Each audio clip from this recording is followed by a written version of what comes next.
बहुत समय पहले की बात है। एक राजा को उपहार में किसी ने बाज के 2 बच्चे भेंट किए। वे बड़े ही अच्छी नस्ल के थे और राजा ने कभी इससे पहले इतने शानदार बाज नहीं देखे थे। राजा ने उनकी देखभाल के लिए एक अनुभवी आदमी को नियुक्त कर दिया। जब कुछ महीने बीत गए तो राजा ने बाजों को देखने का मन बनाया और उस जगह पहुंच गए जहां उन्हें पाला जा रहा था। राजा ने देखा कि दोनों बाज काफ़ी बड़े हो चुके थे और अब पहले से भी शानदार लग रहे थे। राजा ने बाजों की देखभाल कर रहे आदमी से कहा, मैं इनकी उड़ान देखना चाहता हूँ, तुम इन्हें उड़ने का इशारा करो। आदमी ने ऐसा ही किया।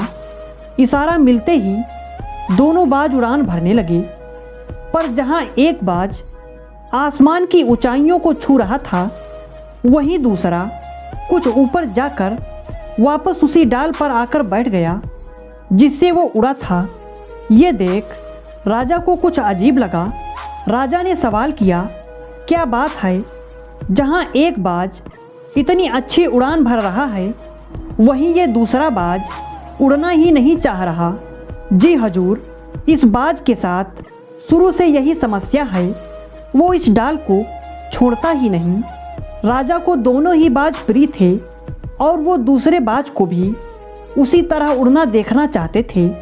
अगले दिन पूरे राज्य में ऐलान करा दिया गया कि जो व्यक्ति इस बाज को ऊंचा उड़ाने में कामयाब होगा उसे ढेरों इनाम दिया जाएगा।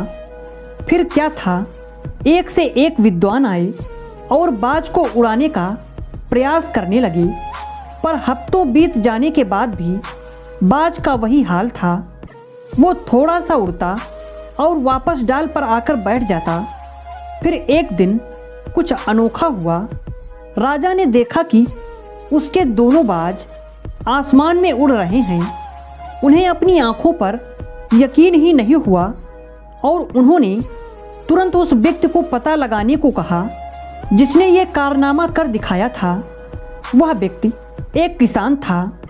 अगले दिन वह दरबार में हाजिर हुआ। उसे इनाम में स्वर्ण मुद्राएं भेंट करने के बाद राजा ने कहा, मैं तुमसे बहुत प्रसन्न हूँ, बस तुम इतना बताओ कि जो काम बड़े बड़े विद्वान नहीं कर पाए वो तुमने कैसे कर दिखाया। मालिक, मैं तो एक साधारण सा किसान हूँ, मैं ज्ञान की ज़्यादा बातें नहीं जानता। मैंने तो बस वो डाल काट दी जिस पर बैठने का बाज आदी हो चुका था, और जब वो डाल ही नहीं रही तो वो भी अपने साथी के साथ ऊपर उड़ने लगा। अगर आपको हमारी कहानी अच्छी लगी तो लाइक और शेयर ज़रूर करें और ऐसी ही कहानियाँ सुनने के लिए हमारे चैनल को सब्सक्राइब करना बिल्कुल ना भूलें।